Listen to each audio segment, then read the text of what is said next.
In this episode, I want to talk about how to start the leadership habits that will increase your leadership impact.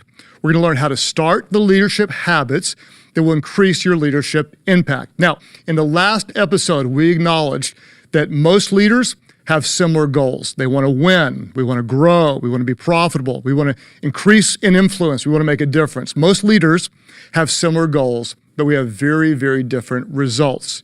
It was James Clear who said this: goals don't determine success, but your systems or your habits determine success. He said in his book, Atomic Habits, you don't rise to the level of your goals, you fall to the level of your systems. Now, this is so important in our leadership, and here's the challenge. The challenge is this: most of what you normally do isn't a result of conscious choices, but a result of daily habits.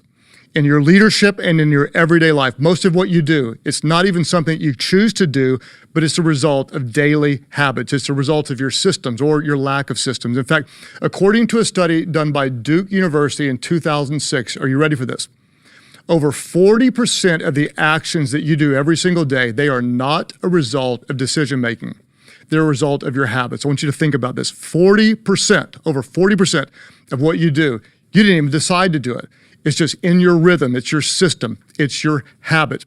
And the same is true in your leadership. Think about it. As a leader, most of what you do is what you've previously done. You just do the same things over and over and over. So, in your leadership, if you want to change your impact, you're going to want to change your habits. And what we're going to do is talk about starting the right habits or the systems that produce the results that you desire. Why? Because the fastest way to do big things is to consistently do the small, right things. The fastest way to do the things that matter is consistently do the small, right things.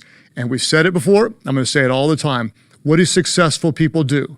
Successful people do consistently what others do occasionally. So in the last episode, we talked about starting with who goals instead of do goals. Not just what do you want to do in your leadership, but instead, who do you want to become as a leader? And at the end of the episode, I ask you the question, based on who you want to become, what one habit do you need to start? Based on who you want to be as a leader, what one habit do you need to start? Now, hopefully you created some leadership I am statements. I am a leader with integrity, or I am a leader who loves people, whatever it might be.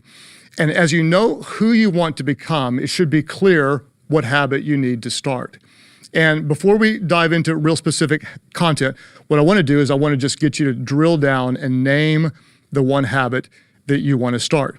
And I want to encourage you, don't let another year pass without adding that specific habit that you need to add. I'm guessing for some of you, there's been like year over year, like this year I want to do this year I'm going to do, and you haven't done it. You probably know what you need to do. You probably know where you want to change. You probably tried before and you probably haven't succeeded. So let's name it and let's drill down to the how and let's add that habit that will increase your leadership impact. The 3 secrets to starting habits that last. The first thought, what are you going to do? To start a habit that lasts, I want to encourage you, number 1, make it small. Make it small. In the last episode, we talked about a lot of younger leaders or newer leaders. They tend to think that success is a result of the big, elusive super habits. And nothing is further from the truth. In fact, I'd go as far to say it's way better if your new habit is a small new habit. Make it small. Why does this matter? Well, Newton's law of motion tells us this: an object at rest tends to stay at rest. And an object in motion tends to stay in motion.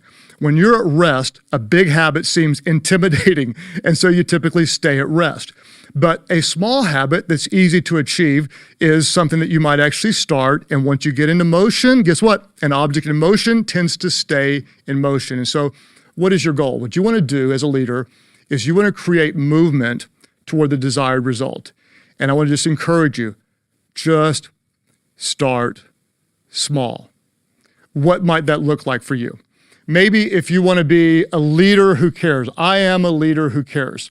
then you'll write one note of appreciation every day. Some of you may say, what is a note? There's a piece of paper, a pen, you can actually write on it. It used to be a thing, it still can be a thing, or you can actually send a text. Hey, you might surprise somebody. You send a note of appreciation, there's power in the handwritten note. If you want to be someone who cares, you're going to show one form of appreciation a day. That's your habit, one simple thing. Or you might say, I want to be a leader who's disciplined. Your one small habit might be that you don't hit snooze in the morning. When that alarm goes off, you get up. And what you're doing is you're creating movement that tells you I'm a disciplined leader. Maybe you say, I want to be a leader that's focused. I'm all over the place. I have a hard time being productive during the day. Your habit might be this. Start your day with a list of 3 priorities. I come in with a little yellow Post-it note and I write the top 3 things down every day. This is what I'm going to get done. And that's your one habit. Maybe you'd say, I want to be a person who's healthy. And your small habit might be, I want to walk for 10 minutes, 3 times a week. And that's it. Really, really, really small. Why does this matter?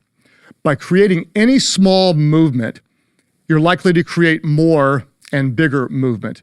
If you just get action going, you're likely to add more action. And the great news is that small, wise habits, they compound.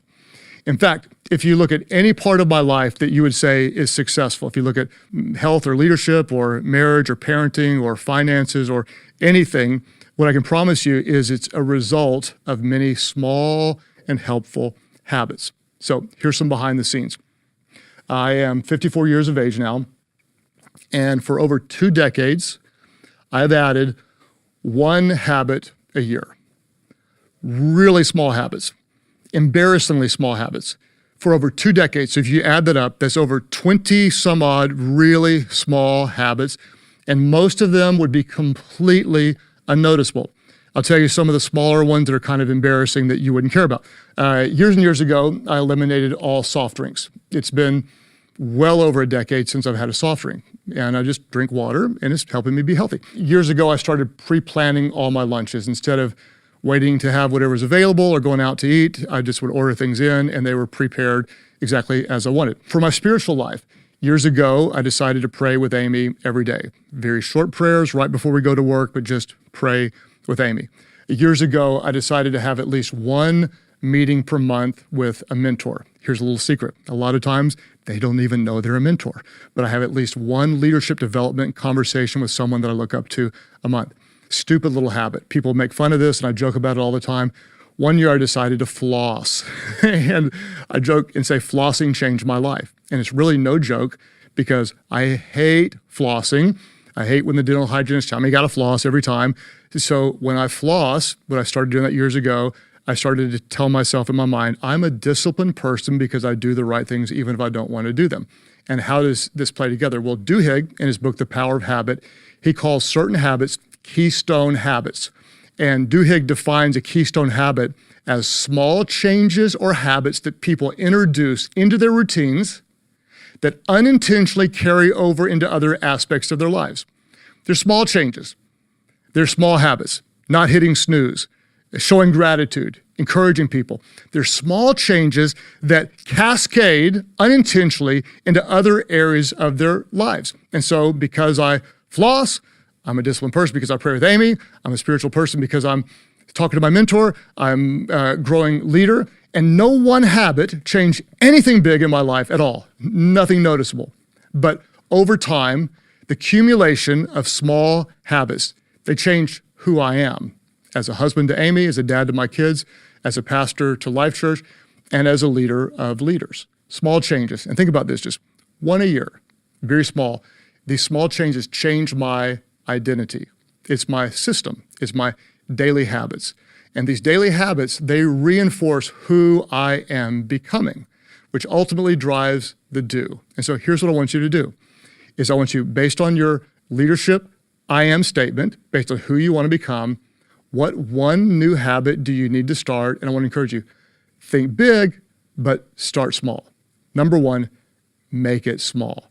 The second thing for habits that last will be this. Number 2, make it obvious. Make it obvious. And this is so important. If you want to change what you do, change what you see. If you want to change how you lead, change what you see. A simple example in your life would be this. If you want to change what you do, change what you see, maybe like one of my 20 things is I started taking my vitamins and supplements, okay? Again, small. I would always forget. So what I did is this, I made it obvious. Instead of leaving it in the drawer and getting in the morning, taking all my different little supplements out, instead I bought a daily little thing and I put them all out the night before by my toothbrush. So when I wake up in the morning, they're right there. Then I take them and I take my evening ones out and I put them on my toothbrush again. And what am I doing? I'm making it stupid obvious. Maybe you say, I want to grow in my leadership, so I'm going to read 2 pages of a leadership book before I go to bed. Don't leave your book in a drawer on the shelf in the morning. Put the book on the pillow, and then when you go to bed at night, you're going to see it there and you're going to read 2 pages. Maybe again, if you want to write a note daily, some of the best leaders I know are note writers. What you're going to do when you leave the office at the end of the day, put a card on your desk, so when you wake in the morning, there it is, you write the first thing out, you're like, I am a leader who appreciates and values people. And what you're going to do is you're just going to start small, and then you're going to make it obvious. And what you're doing is you're creating your own habit loop. Instead of reacting to the cues that trigger you to do what you don't want to do, what you're doing is you're creating the cues that trigger you to do what you want to do. And I want to say this again, I want you to understand what we're doing. Instead of the cues that trigger you, like eat ice cream now or yell at your coworkers or whatever, we're not reacting to those cues. We're creating our own. We're making it obvious. We're creating the positive cues that trigger the behavior that you want. And here's a promise to you. What I want you to know is making your desired action obvious. It will be the difference between good intentions and great results. Let me say it again. If you make it obvious, this is what I do. It's very easy. Making it obvious will be the difference between good intentions and great results. In other words, if you want to eat right, get rid of the wrong temptations and stock your kitchen or stock your office with what you do want to eat. Make it obvious. If you want to grow in your leadership, and you're always scrolling on Instagram, hide the Instagram app on your phone and make your podcast app visible and listen to one leadership podcast instead of wasting time on social media. Here's the goal. Our goal is to make it harder to do what we don't want to do, and we want to make it easier to do what we want to do. So to grow in your leadership, we're going to create the right one habit that helps create the desired identity. Make it small, number 1, make it obvious, number 2, and number 3, make it automatic. Make it automatic. Here's where the magic happens. If you've never thought about it, your life in so many different ways, it's on autopilot. It's almost scary. For example, when you woke up on the last work day, what did you do? The last work day. And the answer probably is similar to what you did the day before.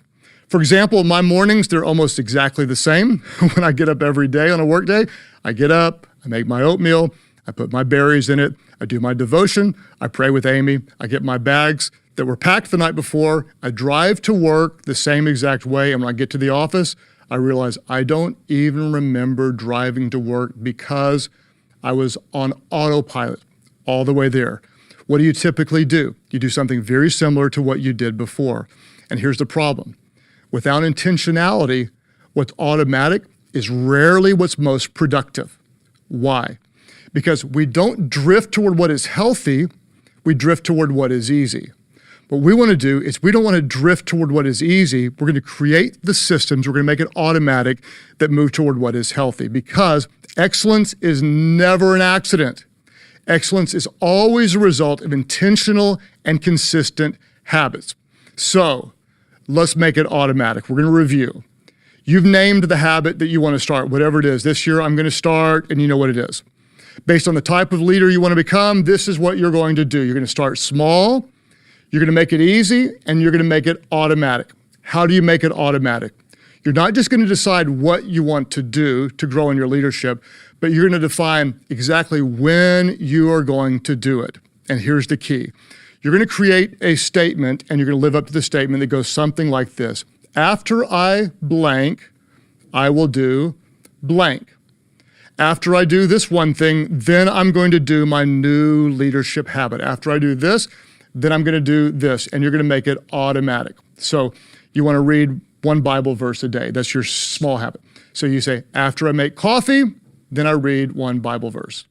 Or you may say this, after I finish a meeting at the office, I'm going to define one action step after that meeting. So there's always an action step. You don't just waste your time in a meeting. There's production on the other side. Or you may say, after I arrive in the office, I'm writing my 3 priorities down. That's what I'm going to do. The moment after I get to my desk, I sit down and I write my 3 priorities for the day. Or you may say, after I put the kids to bed, I do a 30-second plank. Kids go down, 30-second plank. After I brush my teeth, I journal 1 sentence. I'm going to journal something. And again, you're going, why are we starting so small? Remember, your habits determine who you become as a leader. And I love what James Clear teaches. He teaches that each action is a vote toward your identity. I want you to think about this. Each time you do anything at all, you're voting toward the type of person that you're going to become. In other words, like if you hit snooze on the alarm, you're voting, I'm an undisciplined person. But if you get up when the alarm sounds, you're voting, hey, I'm a disciplined person. Any positive action is a positive vote toward you becoming the leader that you want to become. So if you want to journal daily, when you write 1 sentence, what you're doing is you're voting that you're someone who journals. Then the good news is an object in motion tends to stay in motion. If you write 1 sentence every day, it won't be long before you're writing 2 sentences and then a paragraph and then a page. You've been voting toward your identity. If you exercise for 2 minutes, what you're doing is you're voting, I'm a healthy person. If you exercise for 2 minutes, it won't be long before you're exercising for 20 minutes. And guess what? Oh my gosh, you may have just found a keystone habit that unintentionally brings other positive benefits. Since you're a person that works out for 20 minutes, maybe you start eating better. Why? Because you've been voting that you're a person that takes care of your body. Here's what I want to tell you. Never underestimate how you can start something big through 1 small habit. 1 small habit. It's the small things that no one sees that brings the big results everyone wants. And what I want to say to you is this. There's more in you.